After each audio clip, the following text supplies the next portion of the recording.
possa ser com Ele e Deus dar as graças de si mesmo, para que o teu nome seja glorificado, exaltado e magnificado no nome de Jesus. Amém. Levai sobre os irmãos. Amém. Louvado seja o santo do Senhor. Entre nós temos hoje uma visitante, né? Conosco, a Jéssica. Seja bem-vinda, Jéssica, deixa eu escolher brilhantemente. Amados irmãos, ao convite dos irmãos possam abrir vossas escrituras no livro do profeta Abacuque, capítulo número 3. Nós vamos ler apenas o verso número 2. Tivemos uma sexta, um sábado impactante aqui debaixo da misericórdia da notícia. Fomos visitados nessa celebração de 20 anos da congregação de Niterói pregando o Evangelho nessa cidade. 20 anos da CIV servindo ao Senhor dentro da cooperação das irmãs nessa cidade. E até aqui temos vivido o que a poderoso tem nos prometido.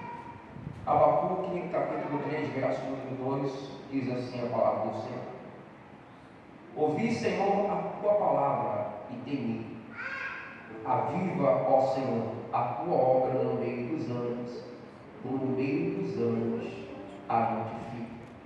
Na ira, lembra-te da tua misericórdia. Eu somente até aqui podeis tomar vossas assentos. Mas eu confesso que é sempre um desafio ministrar. Quem disser que não está sendo fraudulento com si mesmo. É sempre um desafio. Obrigada. Por mais que nós nos preparemos, por mais que nós buscamos, a responsabilidade de ministrar a palavra de Deus, ela faz o nosso corpo estremecer. Principalmente dando uma continuidade na festividade como nós tivemos. Na sexta-feira aqui nós tivemos aquele homem de Deus pregando sobre a libertação de Pedro, Atos capítulo 12. Ontem tivemos aqui a nossa irmã ministrando justamente dentro do contexto da festividade das irmãs, né, falando sobre posicionamento entre Marta e Maria. E eu quero falar também sobre essa contextualização, sobre posicionamento. Nós estamos vendo aqui um texto que Abacuque, ele recebe uma revelação de Deus, ele compartilha essa revelação chegou até nós, mais de 2000 anos depois. A preocupação de Abacuque era com a obra de Deus. Ele estava vendo que sofreria com o passar dos dias, por perseguições, por enfermidades, por adversidades. E Abacuque, ele dá um gemido profético que chega para nós: aviva, ó Senhor, a tua obra no meio dos anos, e no meio dos anos a notifica. Abacuque quer despertar a igreja, o povo de Deus, o seu reino. Abacuque, como uma voz profética no seu tempo, está despertando a nação de Israel para não esmorecer no meio das adversidades, para não esquecer quem é o Deus de Israel. Nós vemos na história do livro de Juízes várias situações que aconteceram, várias etapas que o povo de Deus passou, e em alguns momentos eles abandonaram a fé. E Deus permitiu que se levantasse uma perseguição, se levantasse um movimento contra, para que houvesse o arder do temor nos nossos corações, e eles se arrependessem e voltassem aos pés do Senhor. Aí o Senhor levantava alguém como uma voz profética, como uma liderança, e restaurava novamente a aliança com o seu povo. E o povo era avivado, era fortalecido, era renovado. O povo tomava posse daquilo que lhe era herança.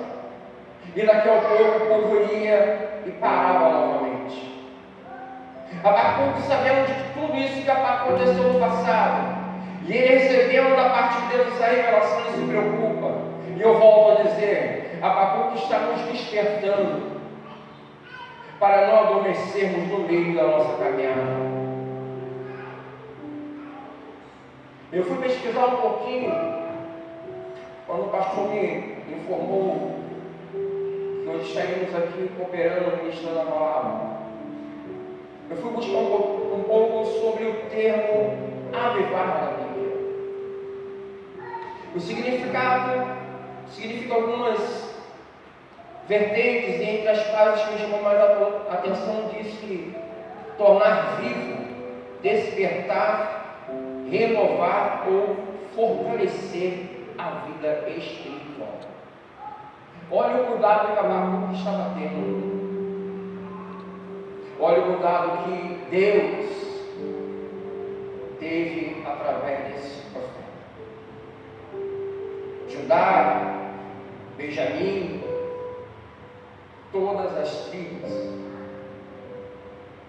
Deus usando este homem, ele falando: desperta, levanta-te, se posiciona, não pare, não deixe a obra parar. Como nós lemos aqui, ele diz que ele ouviu a voz do Senhor e temeu. E o Senhor, falando por meio dele, ele declara: Senhor, aviva a tua obra no meio dos ramos. Essa igreja tem passado por tudo isso. Essa igreja já viveu um momento de um certo auge, podemos dizer. Aqueles que acompanham desde o início de 2005, aqui na rua René de Souza Pérez, sabem disso. Mas a Bíblia vai nos mostrar que existem várias etapas para um verdadeiro crescimento. E nós estamos nesse presente tempo, passando por um processo de renovação espiritual, para que esse crescimento venha a ser notório, para que se cumpra o que nós acabamos de ler.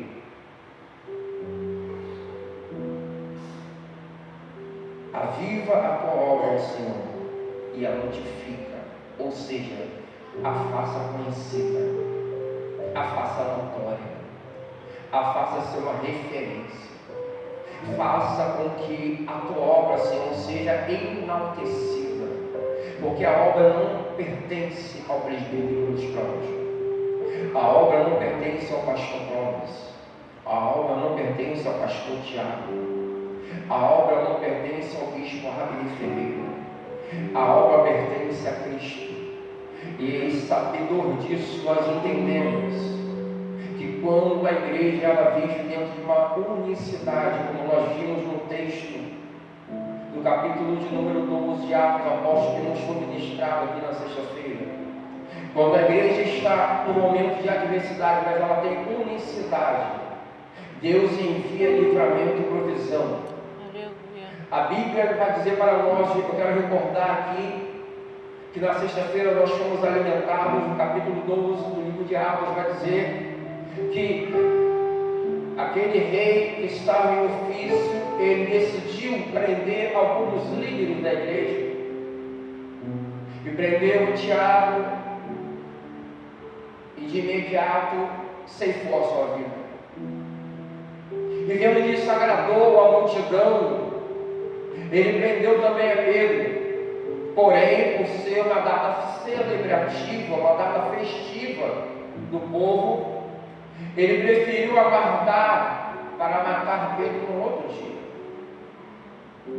Só que, enquanto Pedro estava preso, existia uma igreja reunida em oração, clamando: Senhor, socorre o nosso pastor Pedro, socorre o nosso apóstolo Pedro. Senhor, o teu servo foi preso por pregar a tua palavra, socorre o teu servo. A igreja estava em unicidade de propósito, A igreja estava unida com a mesma petição e súplica. Nós já vimos isso também no livro de Atos, falando justamente no capítulo número 2, quando o texto vai dizer para nós que cerca de 120 irmãos estão aproximadamente 10 dias unidos, clamando, pedindo: Senhor, cumpra-se sobre nós a promessa que Jesus deixou, que Ele enviaria um Consolador entre nós. Volto a dizer, a igreja estava dentro de uma unicidade, ou seja, estava com um propósito único. Cada um tinha a sua luta, cada um tinha a sua dificuldade, mas eles estavam reunidos com um propósito. Qual propósito? O propósito é a igreja. E qual é o propósito da igreja no momento? É crescimento. Para ter crescimento, precisamos que o Consolador desça, que a promessa de Cristo se cumpra. Então a igreja estava clamando: Senhor, cumpra-se a promessa, até que de repente a Bíblia vai dizer que para nós, que enquanto eles estavam reunidos num lugar chamado cenáculo, eles perceberam, os vossos ouvidos espirituais estavam tão sensíveis, que eles perceberam um som como de um vento veemente entrando por dentro daquele tabernáculo. E eles então começaram a sentir algo diferente.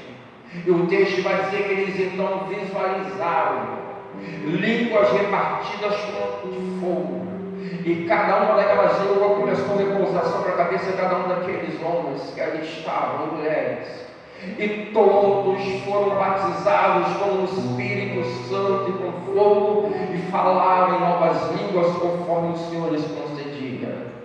E o texto vai dar sequência para nós, que quando eles saíram de dentro do tabernáculo, ou melhor, de dentro do cenáculo, houve um alvoroço no meio daquela cidade, no meio daquele arraial. Por quê? Porque estavam dentro da festa do Pentecostes.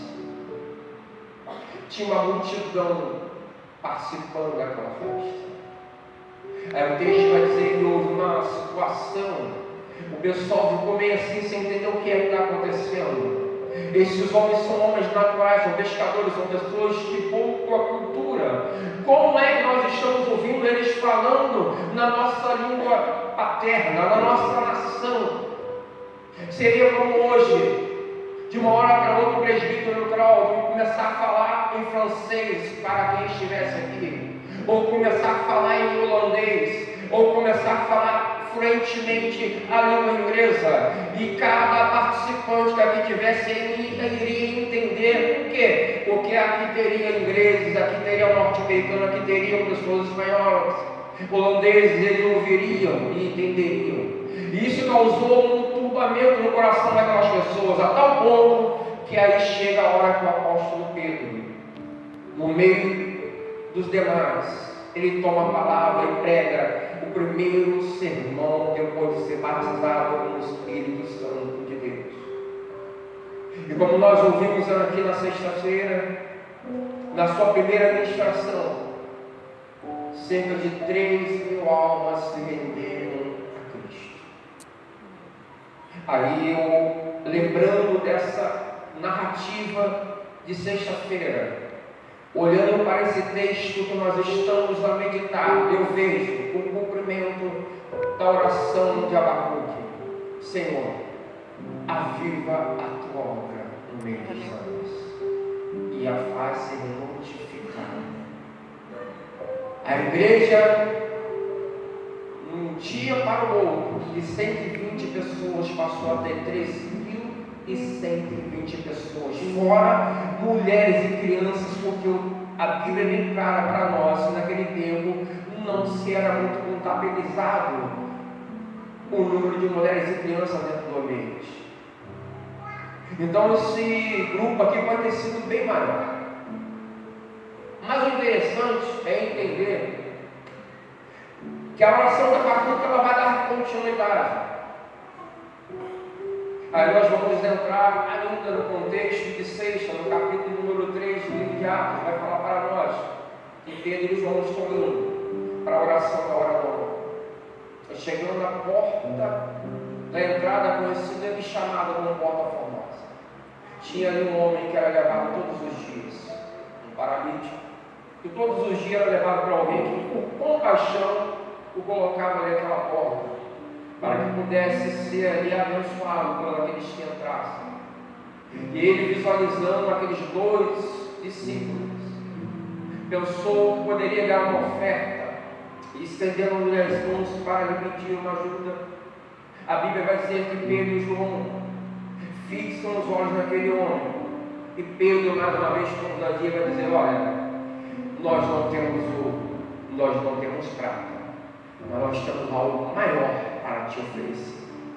Em nome de Jesus Cristo Nazareno, levanta-te e anda. E a Bíblia fala que imediatamente os pés daquele homem que era coxo de nascença foram fortalecidos e curados. E imediatamente aquele homem começou a saltar e pular de alegria. O alvoroço foi tão grande que a Bíblia diz que o povo ficou assombrado, maravilhado com aquele feito, e começaram a olhar para aqueles 2 discípulos pensando que eles eram alguém diferenciado. Aí Pedro vai pregar a sua segunda mensagem depois de ser batizado. Ele vai dizer: olha, essa obra não é coisa de soberbo, não foi feita pela minha parte, não foi feita pela parte do evangelista Frank, não foi feita pela parte do pastor Clóvis, mas foi feita pela parte daquele que vocês crucificaram, a Jesus Cristo Nazareno. E a Bíblia diz que então ardeu um temor tão grande no coração daquele homem pelo povo, e cerca de 5.000 almas foram resgatadas para o reino de Cristo. Eu vejo mais uma vez, eu quero fortalecer bem isso, irmãos. Eu vejo mais uma vez a oração de Abacuque sendo respondida. Louvado seja o nome santo do Senhor. E a oração de Abacuque, ela tem sido respondida também nos dias atuais. A igreja Cadês de Niterói tem experimentado a resposta da oração de Abacuque. Eu quero lembrar aos irmãos que na primeira vigília do ano que aqui nós tivemos, Deus preparou e tinha aqui um casal de viagem que veio de Portugal. E por acaso,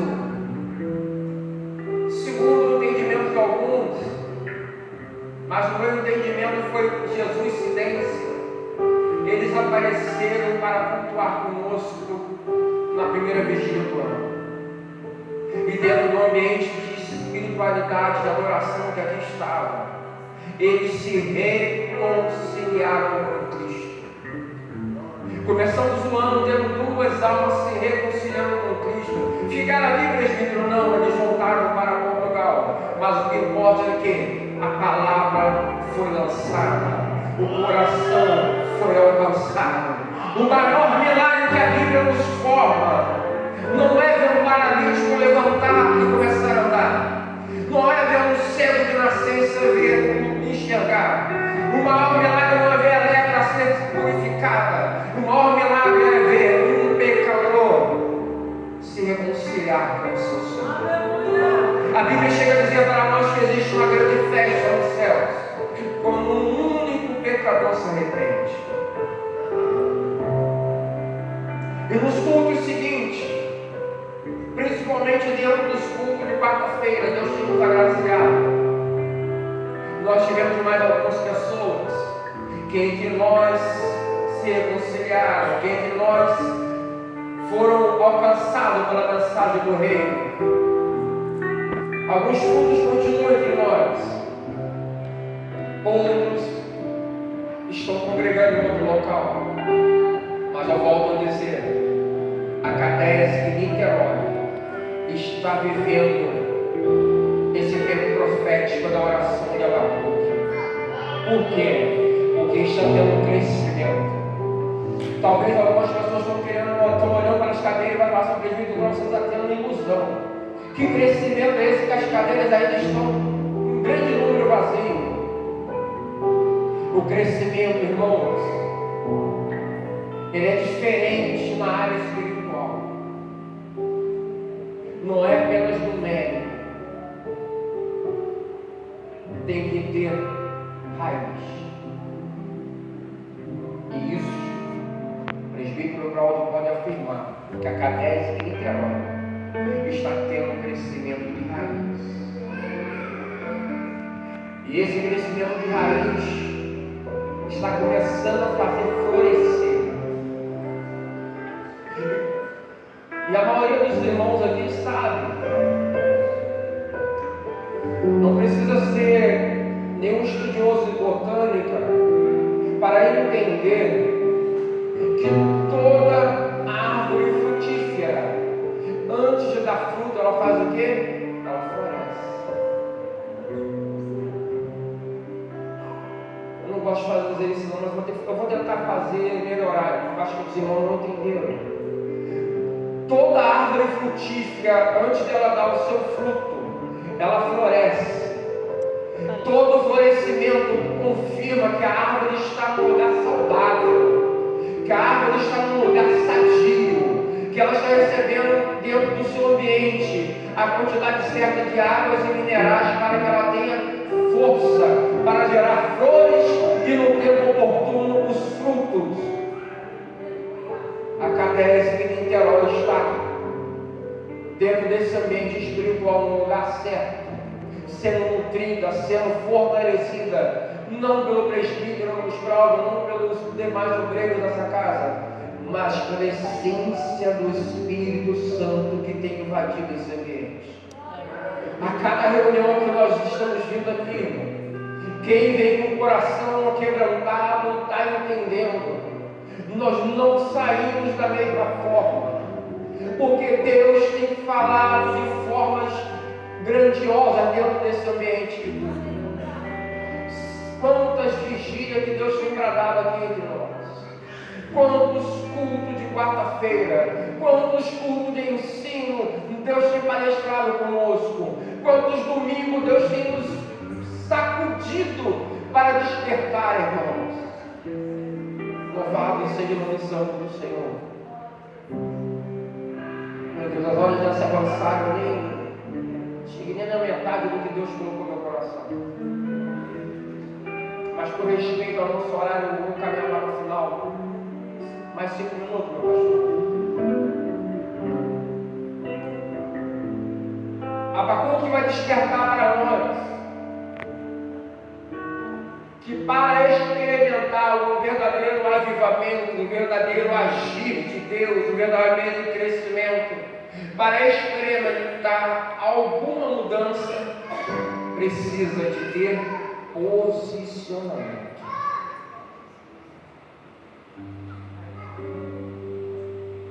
Capítulo 12 do livro de Atos, verso de número 7, vai dizer para nós que o anjo toca em Pedro e o desperta e fala para ele: Pedro, se calça e lança sobre si a sua capa. Posicionamento. Aí, entre outros textos, eu escolhi um texto de Marcos, capítulo número 10, versículo de número 46 ao 52, fala sobre aquele cego que estava à beira do caminho. E de repente ele ouve um barulho diferenciado, percebe que tem uma agitação diferente. E ele consegue entender que quem estava passando ali era Jesus Cristo. O texto vai dizer então que ele começa a clamar: Jesus, filho de Davi, tenha misericórdia de mim. E ele prossegue clamando, muitas pessoas mandando ele ficar quieto, mas algo maravilhoso acontece. A Bíblia fala que Jesus para no meio da sua cruzada e pede para alguém ir lá buscá-lo. Aí no versículo de número 50, um dos discípulos chega para ele e diz: anima-te, o mestre te chama. Aí o texto vai dizer para nós que imediatamente ele lançou sobre si a capa e levantou-se e foi ter com Jesus. Ele foi curado, não foi, irmãos? O cego foi curado ou não, igreja? Foi. Mas ele teve um posicionamento. Às vezes a gente só se prende na questão do seu clamor, Muitas das vezes é ministrado sobre esse texto apenas pela atitude do clamor dele, mas ele teve posicionamento. Por quê? Quando Jesus mandou chamar, ele entendeu: agora é meu momento. Eu vou largar essa capa, porque essa capa era vergonha para mim. Essa capa era uma capa que Roma permitia que as pessoas que vivessem de esmola usassem, para serem reconhecidos que eles tinham o direito de viver da petição a terceiros. E quando esse homem toma posição de lançar aquela capa, ele já está se levantando dizendo: eu nunca mais serei o mesmo. Nunca mais eu vou pedir nada a ninguém. Por quê? Porque Jesus vai mudar a história da minha vida. Porque o Mestre me chamou, ele entendeu a minha necessidade. Louvado seja o nome santo do Senhor. Como eu falei, as horas se passaram e a gente tem que entender e respeitar a nossa questão de liturgia. Daqui a pouco a gente está vendo de uma sequência de cultos. Eu não quero enfadar os irmãos, mas eu quero que os irmãos entendam e guardem nossos corações. Precisamos manter nosso posicionamento para vivermos aquilo que Deus tem prometido para nós. As promessas são reais. Fiel é o que prometeu, mas para que haja cumprimento tem que ter posicionamento. Eu agradeço a minha rica oportunidade em nome de Jesus. Glória a Deus, aleluia. Precisamos estar posicionados, né? Não é à toa que o tema está ali: escolha a melhor parte. Para escolher a melhor parte, está se posicionando. Você amar